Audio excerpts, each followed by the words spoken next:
Одонтой холбоотой асуудал иргэдийн төлөвлөлтөд хурдаар дамжиж байгаа тийм ээ. Танаа одонтой холбоотой бүх юмнууд чиглэлтэй төв рүү явсан байгаа. Жишээлбэл ийм журман дээр ажлын хэсэг гараад ажиллаж байгаа гэдгийг хэлье. За оюутны цалин хэлбэр техникчтэй холбогдсон асуудал юу болох вэ гэдэг. Сая би танай аймагт дөнгөж байгуулагдсан одоо энэ хичээлийн жилээс эхлээд ажиллаа явуулж байгаа мэрэгжил сургалтын үйлдвэрлэлийн төвөөр ийм учраас хүний ажилтаа болохын тулд эхлээд мэрэгжилтэй болгоё гэдэг. Мэрэгжил сургалтын үйлдвэрлэлийн төв дээрийн темис нэг үе хаягдсан байсан. Энд явж байгаа хүүхдүүдийн гар дээр мөнгө өгдөг болсон. 45 мянган төгрөг өгж байгаа одоо сар бүхэн мэрэгжил сургалтын үйлдвэрлэлийн төвд сурж байгаа оюутнууд төлбөр төлдөггүй шүү дээ тийм ээ. Улс бүгдийн дагаад дээрээс нь гар дээр нь сар бүр 45 мянган төгрөг тавьдаг. Сар бүр 45 мянган төгрөг авч байгаа хүүхэд бол хичээлдээ сайн сурд юм байна. Сая багш нь ярьж байна. Манай хүүхдүүд бол өдөр бүхэн хичээлдээ өдөр бүхэн даалгавраа хийн. Ерөөсөө хичээл завсард нь таслана гэдэг ойлголт байхгүй гэж. Ягаад гэвэл тэр хүүхдүүд гар дээрээ мөнгө авч байгаа байхгүй дэмсэх. Өнөөдөр тэр мэрэгжил сургалтын үйлдвэрлэлийн төвийг төгссөн, мэрэгжил эзэмшсэн 10 хүүхэд төгсөөд гарахад 8 нь шууд ажилтаа болж байна. Гэтэл Улаанбаатарт ихтэй сургууль төгссөн 10 хүүхдийн 8 нь төгсөөд шууд ажилгүй болж байна. Тэр мөнгөнийхөө хэрэгцээг яаж хангаж яах гэж бодож байна. Төрөөс гар дээр нэгч төгрөг өгөхгүй. Яг тэр хичээл заалган сайн сургуулийг сонгож мөнгөө төлдөг байхгүй юу? Тэр кредит гэдэг юмаа сайн сургуулиас цуглуулна. Тэр дүнгээ. Тэгэхээр сайн сургуулийн эдийн засгийн боломж дээшилж байгаа. Сайн багшийн цалин дээшилж байгаа. Тэгэхээр боловсрол чанартай болж байна. Ингэж боловсролын асуудлыг шийдэе гэж байгаа. Манай сургууль 2002 оны төгсөгч Олимпийн авраг Монгол Улсын хөдөлмөрийн баатар найдангийн төвшин баярынхаа нэрмжид Олимп сурталчилгааны танхимыг шинээр нээн тогтчуулж сурталчлан ажиллаж байна. Дандаа маш их баярлаж байна. Эрхэм хүндэт ерөнхийлөгч болон улсын их хурлын гишүүн та бүхний ажил улам их амжилт хүсье. Манай төрийн одоо өндөрлгүүд гадаад орон нутагт их ажиллаж байна. За энэ бүрэлдэхүүндээ бол бас манай тариаланч механик жуулагчид за мөн маллачгүй газар тариалангийн үйлдвэрлэл гэдэг хүмүүсээс авч за гадаад орны төслийг бас биечлэн үзүүлэх юм бол илүү одоо үргэлжлээ энэ дээр цааш анхаарч өгч гэсэн гурван сэдв тавьчихсан байна. За сэрэж байгаа. Ажилтан бэлтгэх энэ их хөрөнгө оруулалтыг одоо хөдөө аж ахуйн мэсүүдийг байгуулж тэнд ажиллаж байгаа багш нар ажилчид хүүхдүүдийг дотор байраар хангах мөн таатай орчинд ажиллаж амьдрах бүх байдлыг хангаж өгч одоо хамгийн тодорхой хөрөнгө оруулж байгаа бүхэн булган сумд улсын их хурлын гишүүн нутгийн зөвлөлийн дарга мөнх очиргой болон мөн өрх толгой дамжуулж байгаа олон өрх айлуудыг орон гэрхтэй болгосон мөн бидний хүсэн хүлээж байдаг одоо соёлын төвийг одоо байгуулж багууд маань гэсэн үйл ажиллагаа явуулж энд тодорхой бас ховын нэмэр оруулж тодорхой одоо бодиттой ажлуудыг үзүүлсэн одоо улсын их хурлын гишүүн Цэнгэл-Гай та нартай бол булганы одоо ахмадуудын төлөөлөлд иргэдэд бид нар бас талархаж байгаа хэлье. Булган аймгийн нутаг дэвсгэрээр ихэд одоо 200 гаруй одоо хатуу хугацаатай замтай болсон. Тэгэхээр энэ хөрөнгийг цаашдаа бол одоо нэмэгдүүлэх хэмжээгийг барьж байгаа. Нэмэгдүүлнэ. Хатуу хугацаатай замын засвар арчдыг бол одоо энэ чинь инженерийн байгууллагын учраас жил тутам одоо сар тутам засвар арчдыг хийж энэ зам хэмээн хэмжээнд байна шүү. Түүнээс нэг бариад ийдсэн зам бол дандаа сайхан одоо байгаад байх юм шиг. Тэгэхээр энэ бол их чухал асуудал тавих ба. За энэ ерөнхийлөгчийн явж байгаа ажлын хүрээнд засгийн газар бидэнд одоо чиглэл өгдөг энд ч гэсэн бол одоо улсын засвар арчдын ажлыг сайн хийж хөрөнгө мөнгөний нэмэгдүүлэх гадаар чиглэл одоо тэгээд тэрийг хэрэгжүүлж ажиллах болно.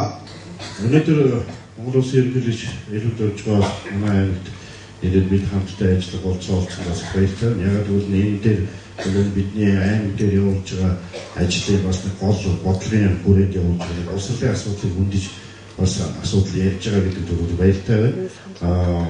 Ер нь бол нэгний танхимын хэлцүүлэлд оруулж хэлсэн тэр цалингийн стипендийн одоо дээд боловсролын байгууллагад суралцж байгаа оюутнуудын тэтгэлийн асуудлыг бол бид нэр анхааралтай авч үзье. Тэгээд ер нь бол энэ хавртаа түрүү бас манай ерөнхий шийдлээ. Энэ хурлын гишүүд бол энэ дээр бол энэ хавар ажил энэ төслийг хэлэлцээд нэлээ нааштай шийдэж энэ хууль гарах боломж бас найдаж байгаа хувьтай. Яг тэгвэл түрүүнд бас ерөнхий гишүүд маань хэлсэн шиг бүх оюутны сургалтын өөрийнх нь цаад үр чанар гарах чанар нь тэгээд тэр сургалтын өөрийн чанарын бүх асуудал бол хүмүүстээ холбож явуулсан зүйтэй болоод энэ бол их олон жилээс өмнө яригдсан. Тэгээд бас ерөнхийлөгчийн дурдж байгаа тайлбар бидний ч гэсэн үед стипенд байсан. Мэдээж өөрөг стипендийг авсны дараа бол тэрүүгээрээ бас цаашдаа энэ сурах болцоогоо хангах юм нөхцөл бол их төвшин болж өгдөг. Тэгээд энийг бол оюутнууд бол ойлгодог байхаа.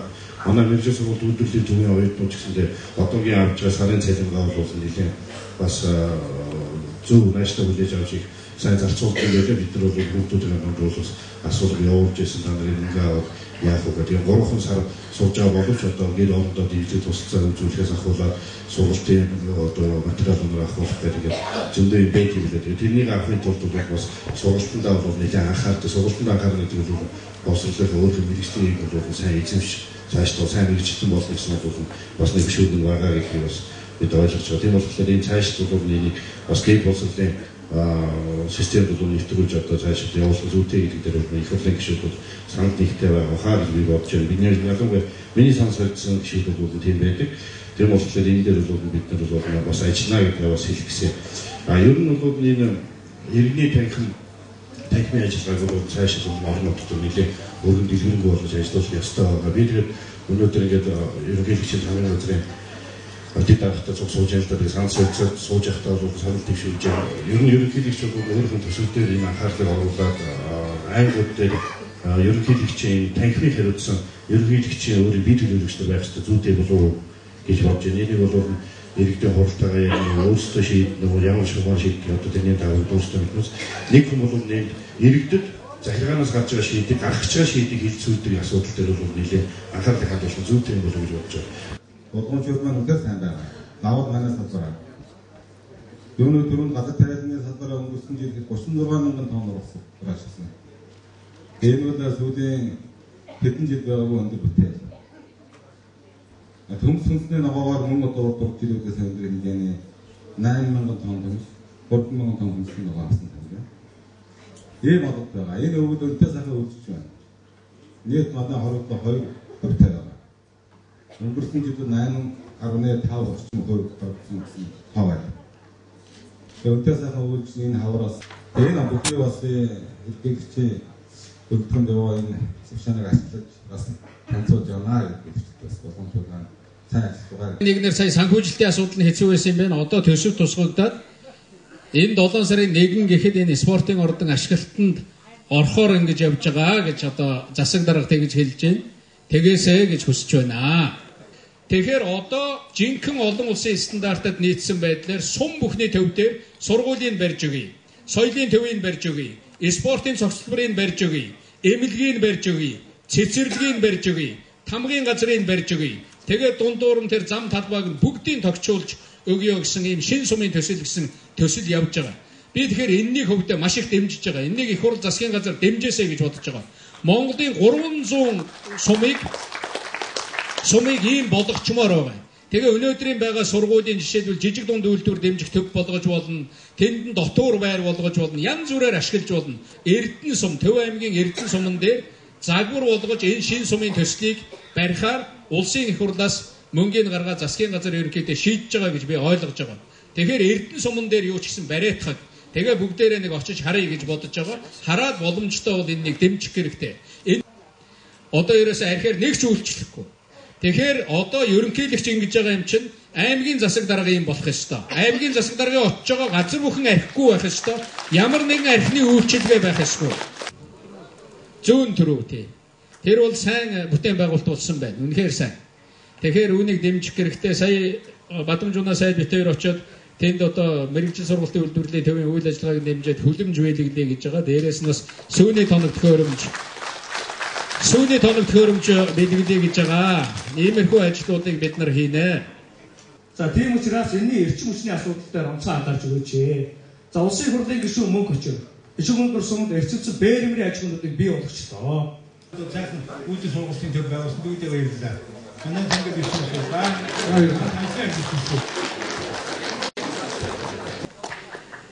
мөн хүчээр гишүүн одоо дэмжлэг үзүүлсэн булган хөгжил энэ биш санд хамрагдаж одоо ингэж уяасаа ажлын баяртай болсон ажилласан баярлсан гэсэн ийм зүйл байна.